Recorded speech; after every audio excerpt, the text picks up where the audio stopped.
Good evening student. आज हम लोग पढ़ने जा रहे हैं नर्वस सिस्टम के बारे में। नर्वस सिस्टम, जैसा कि आप सब जानते होंगे नर्वस सिस्टम क्या होता है। नर्वस सिस्टम हमारी बॉडी का एक सबसे इम्पोर्टेंट सिस्टम होता है जिसको कमांड सिस्टम भी कहते हैं। ठीक है, कमांड सिस्टम क्यों कहते हैं वो मैं आपको अभी आगे बताऊंगी। नर्वस सिस्टम से आपको थोड़ा अंदाजा हो ही गया होगा कि नर्वस सिस्टम से हम किसकी बात कर रहे हैं। इट मीन्स कि ब्रेन एंड स्पाइनल कोड। ठीक है, नर्वस सिस्टम में क्या आता है, दो सिस्टम आते हैं, एक सीएनएस और एक पीएनएस। तो सीएनएस क्या है, सेंट्रल नर्वस सिस्टम, और पीएनएस मतलब पेरिफेरल नर्वस सिस्टम। ओके, अब हम इसका इंट्रोडक्शन पढ़ेंगे कि नर्वस सिस्टम क्या है, कैसे वर्क करता है, क्या इसके पार्ट्स होते हैं, वो सारी चीज़ें हम आगे इसमें पढ़ेंगे। नर्वस सिस्टम की एक सबसे पहले मैं आपको बता दूं, नर्वस सिस्टम न्यूरॉन्स से मिलकर बना होता है।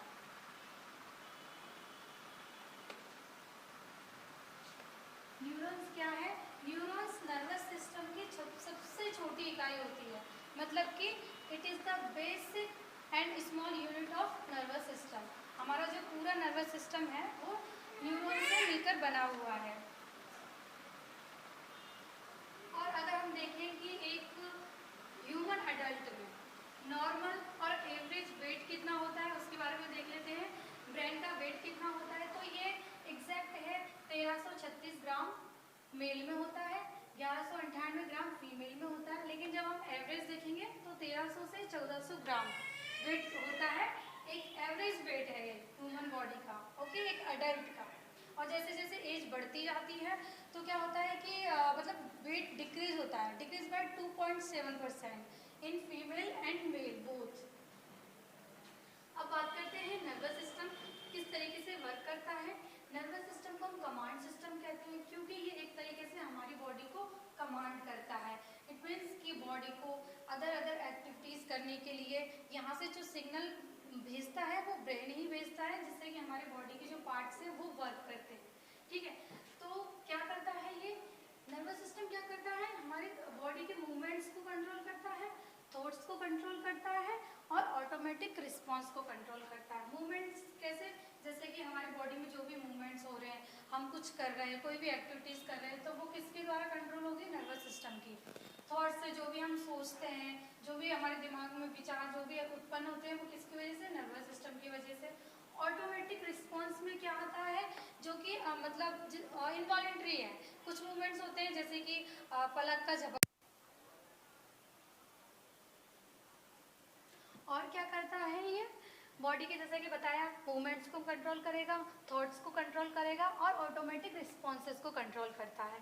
नेक्स्ट ये क्या करता है, हमारी बॉडी की जो सिस्टम है उनको भी ब्रेन ही कंट्रोल करता है, like digestion, breathing and sexual development like puberty.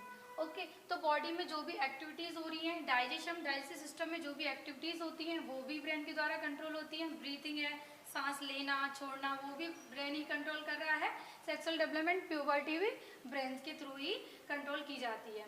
और ये हमारी हेल्थ को भी अफेक्ट करता है, जैसे कि जो बीमारियां आजकल हो रही हैं, जैसे कि डायबिटीज़ है, हाइपरटेंशन है, स्ट्रोक है, वो भी किसके द्वारा, ब्रेन से, एक ब्रेन के ही मतलब उसमें क्या एक जैसे प्रॉब्लम आ गई है कुछ, या वो प्रॉपर फंक्शन नहीं कर पा रहा है, या उसमें कुछ डैमेज है, तो उसकी वजह से डिजीजेस हो जाती हैं।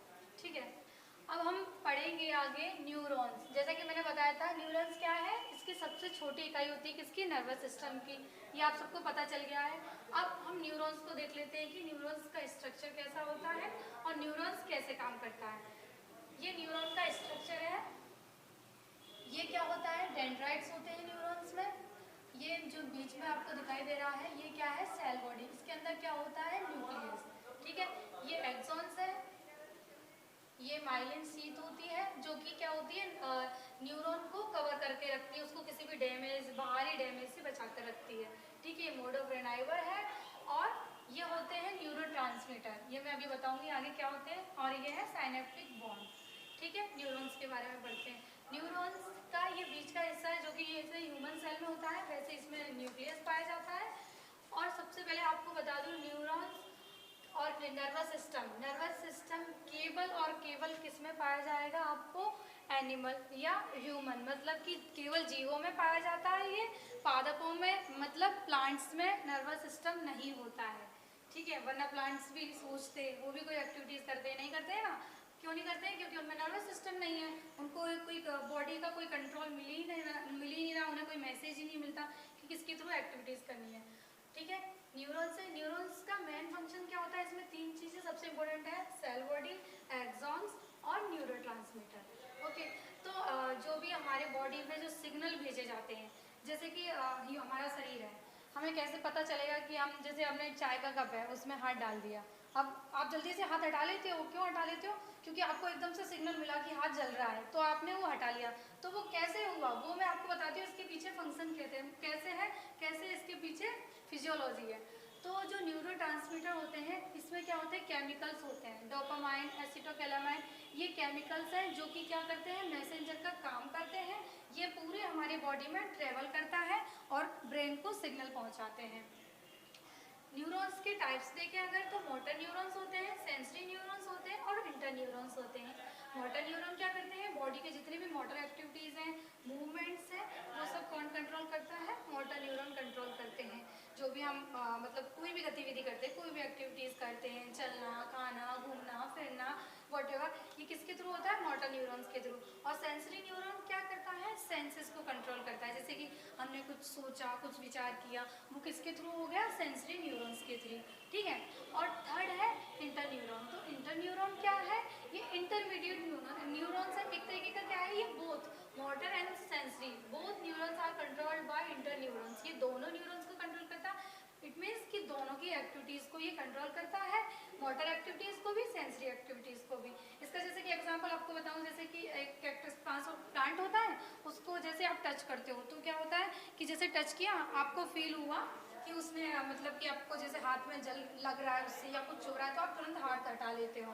और वो क्या करता है? एक हमारी बॉडी को सिग्नल, उसने उसी टाइम पे सेंस, हमारी बॉडी को सेंस भेजा कि ये हम पेन कर रहा है। पेन किसके थ्रू हुआ? सेंसरी न्यूरॉन्स के थ्रू हुआ। और जो हमने हाथ हटाया वो हमें फील हुआ यहाँ पर, वो किसके थ्रू हुआ? मोटर न्यूरॉन्स के थ्रू। तो आप न्यूरॉन समझ में आया? तीन टाइप के न्यूरॉन्स हैं जो कि बॉडी को अदर डिफरेंट एक्टिविटीज़ में कंट्रोल करते हैं, ठीक है। और ये केमिकल सबसे मोस्ट इम्पोर्टेंट होता है, केमिकल अगर नहीं होगा तो ब्रेन फंक्शन कर ही नहीं पाएगा। न्यूरॉन्स में सबसे इम्पोर्टेंट है न्यूरोट्रांसमीटर, क्योंकि जो केमिकल है हमारी बॉडी में, पूरी बॉडी में बिलियंस ऑफ नर्व्स हैं, और नर्व्स में मैसेंजर होता है, मैसेंजर के अंदर केमिकल होता है, केमिकल ही बॉडी में पूरा थ्रू लेट्स टो टू ब्रेन, हेड तक हमारे बॉडी के मैसेज पहुंचाता है।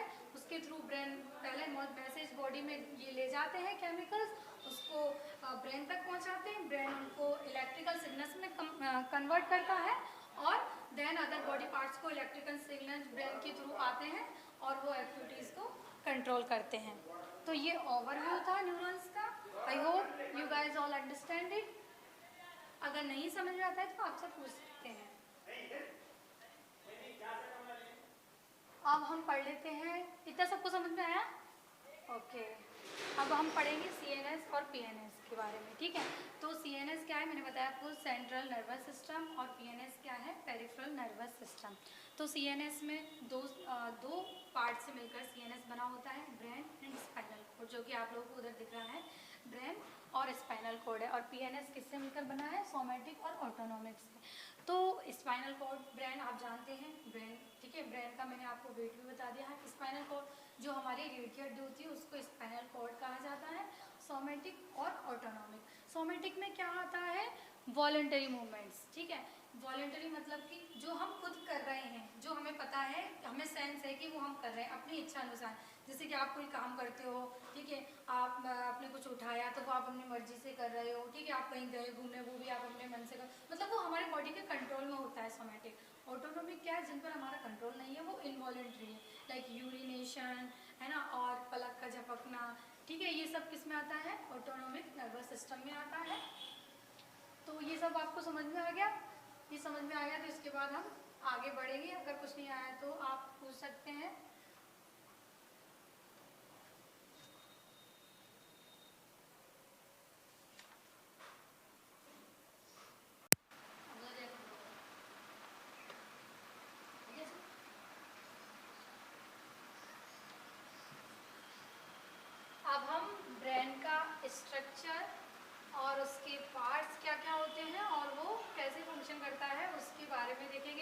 इससे पहले हमने न्यूरॉन्स के बारे में पढ़ा था, न्यूरॉन का स्ट्रक्चर देखा था।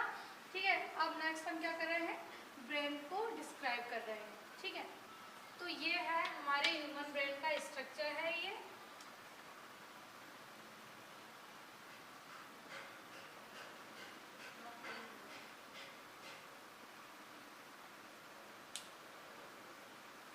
ब्रेन कितने पार्ट्स में डिवाइडेड है वो देख लेते हैं।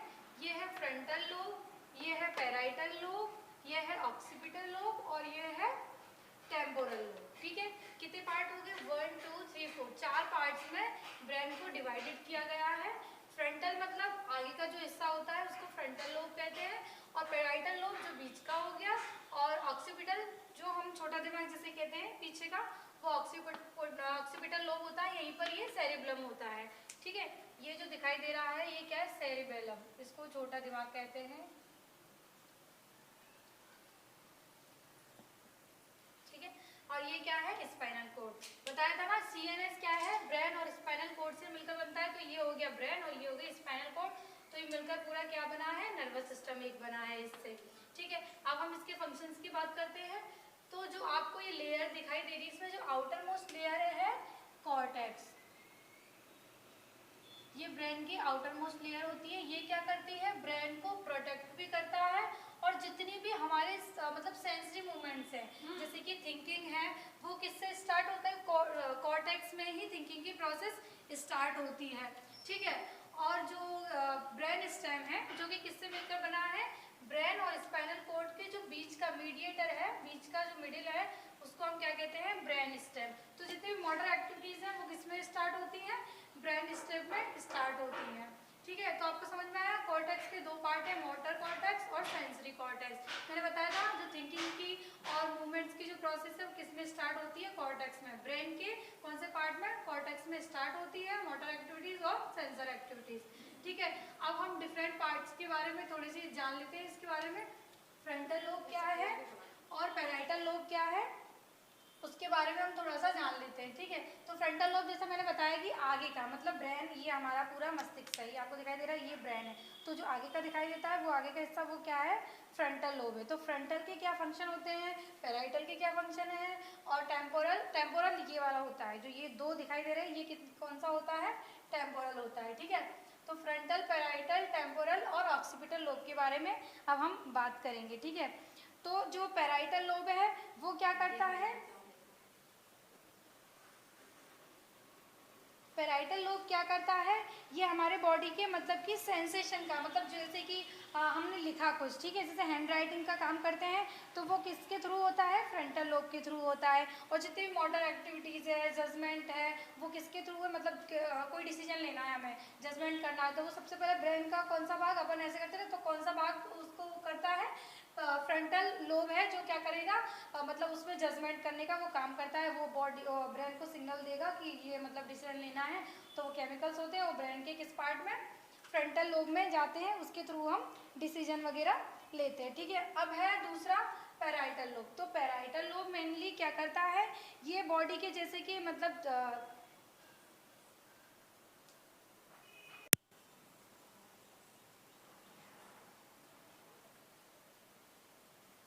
अभी हमने ब्रेन के पार्ट्स बताए थे, frontal lobe, parietal lobe, temporal lobe और ऑक्सीपिटल लोब। तो अब इसके बारे में डिस्क्राइब कर लेते हैं। फ्रंटल लोब क्या है, मोटर एक्टिविटीज़। मोटर एक्टिविटीज़ कौन सी, जो भी हम एक्टिविटीज़ कर रहे हैं, मतलब कि जैसे हमने कुछ भी एक्टिविटीज़ की, कोई मतलब काम कर रहे हैं, कहीं जा रहे हैं, वॉक कर रहे हैं, रनिंग कर रहे हैं, ये सब किस में आता है, मोटर एक्टिविटीज़ में आता है। और ठीक है, और पैराइटल लोब क्या है, पैराइटल लोब क्या करता है, सेंसेशन, मतलब कि थिंकिंग है, हम कुछ सोच रहे हैं, विचार कर रहे हैं, तो वो किसके थ्रू, कौन सा ब्रेन का पार्ट करेगा, पैराइटल लोब। तो जब भी आप कुछ सोच रहे हो तो किस पे आपका ध्यान जाना चाहिए कि कौन करता है इसका काम, पैराइटल लोब करता है। और जो भी एक्टिविटीज़ कर रहे हैं, मोटर एक्टिविटीज़, वो किसके थ्रू हो रही है, फ्रंटल लोब के थ्रू हो रही हैं। ओके, और जैसे कि हैंड राइटिंग वगैरह हम करते हैं, कुछ लिखना है, तो वो कौन सा लोब करता है, पैराइटल लोब करता है। और जैसे कोई मतलब हम पढ़ाई कर रहे हैं, कुछ भी प्रॉब्लम आ गई, मतलब या कुछ भी किसी भी चीज़ में प्रॉब्लम है, तो हम सोचेंगे इसको कैसे सॉल्व किया जाए, तो वो कौन सा लोब, जब उस टाइम पे कौन सा लोब वर्क कर रहा है, फ्रंटल लोब। ब्रेन का कौन सा पार्ट वर्क करता है, फ्रंटल लोब, उस बारे में विचार करेगा, वो डिसीजन लेगा और जजमेंट करेगा। ठीक है। देन आते हैं टेम्पोरल लोब पे।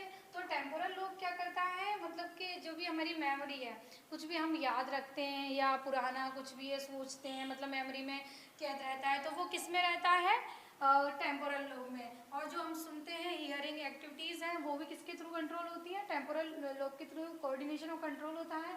देन आता है ऑक्सीपिटल लोब। तो ऑक्सीपिटल लोब क्या करता है, विजुअल एक्टिविटीज़ करता है। लाइक कुछ भी, कोई दृश्य देखते हैं हम, कोई सीन देखते हैं, कोई सीनरी देखते हैं, वो किसके थ्रू, कौन सा ब्रेन का पार्ट काम करता है, ऑक्सीपिटल लोब। तो कुछ भी देखा हमने, हमारे माइंड में हमने देख के हमें कैसे समझ आया कि ये क्या है, अपने दिमाग में एकदम से लगता है कि हाँ ये तो लाइन का डायग्राम है या किसी का भी है, तो वो सीनरी और वो सेंसेस और वो विजुअल जो सेंस है वो किसके थ्रू आता है, ऑक्सीपिटल लोब के थ्रू।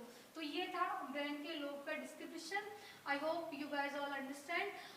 देन अब हम बात करते हैं पीएनएस, पेरिफेरल नर्वस सिस्टम के बारे में। तो पेरिफेरल नर्वस सिस्टम क्या है, सबसे ज़्यादा जो हमारी बॉडी में मतलब कि फिंगर्स में, हैंड्स में, लेग्स में, टोज में, तो वो कहाँ, वो उस वहाँ पर कौन सा है, ये इन जगहों पे पेरिफेरल नर्वस सिस्टम है। ये जो पेरिफेरी दिख रही है आपको, इतने सारे जो नर्व है, ये किस कौन सी, हमारी बॉडी में बिलियंस ऑफ नर्व्स हैं। तो जो पेरिफेरल नर्वस सिस्टम है मेनली कहाँ पर है, लेग्स में है, हैंड्स में है, फिंगर्स, टोज, उसमें कौन सा है, पेरिफेरल नर्वस सिस्टम। तो ये 2 टाइप्स का होता है। फर्स्ट है सोमेटिक, देन ऑटोनॉमिक। ये दो इसके टाइप्स हैं। सोमेटिक मतलब कि वॉलंटरी मूवमेंट्स, ये क्या करता है, वॉलंटरी मूवमेंट्स को कंट्रोल करता है। जो एक्टिविटीज़ हम खुद कर रहे हैं, जो मतलब हमें ध्यान है अपन कि हम ये एक्टिविटीज़ कर रहे हैं, लाइक वॉक करना या फिर कुछ भी एक्टिविटीज़ जो कर रहे हैं हम, वो किस में आ जाएगी, सोमेटिक में आएगी। ऑटोनॉमिक में जिन पर हमारा कंट्रोल नहीं है, मतलब कि वो तो होंगी ही, वो आप करो या ना करो, जैसे कि पलकों का झपकना हो गया, यूरिनेशन हो गया, मतलब ये आपको करना ही पड़ेगा। ठीक है, तो ये किस में आएगा, ऑटोनॉमिक में आएगा। और ऑटोनॉमिक जो नर्वस सिस्टम है वो भी फर्दर 2 टाइप्स में डिवाइडेड होता है। फर्स्ट है sympathetic nervous system and second parasympathetic nervous system. तो जो सिंपैथेटिक नर्वस सिस्टम होता है, ये एक तरीके का, इसको हम बोले तो जैसे कि मतलब कुछ लोग झगड़ा ज़्यादा करते हैं एकदम, जब हम कोई फाइटिंग करते हैं या कोई ऐसी एक्टिविटीज़ करते हैं जो बहुत ही फास्ट जो एक्टिविटीज़ होती है, उसमें सिंपैथेटिक नर्वस सिस्टम वर्क करता है। जैसे कि ब्लड प्रेशर है, एकदम से ब्लड प्रेशर बढ़ गया, टेम्परेचर हाई हो गया, तो उस टाइम पे कौन सा नर्वस सिस्टम काम किया है, सिंपैथेटिक नर्वस सिस्टम काम करता है। और जो पैरासिम्पैथेटिक है वो जस्ट अपोजिट है सिंपैथेटिक के। मतलब कि जब हम बिल्कुल रेस्ट है, रेस्ट कंडीशन में बॉडी अपनी होती है, जब हम स्लीपिंग है, स्लीपिंग टाइम पे हम रेस्ट कर रहे हैं, तो उस टाइम पे कौन सा पैरासिम्पैथेटिक नर्वस सिस्टम वर्क करता है। ये दोनों एक दूसरे के तरीके से मतलब अपोजिट ही हैं। एक बहुत ज़्यादा मतलब बहुत हाइपर वाला है और दूसरा एकदम बिल्कुल शांत वाला है। ठीक है, तो ये आपको समझ में आ गया होगा। ये था हमारे पूरे ब्रेन का डिस्क्रिप्शन और इसमें पूरा नर्वस सिस्टम कवर हो गया हो, और आप लोग इसको अच्छे से पढ़ लीजिए, इसमें से ही मोस्टली क्वेश्चंस बनते हैं। Thank you guys.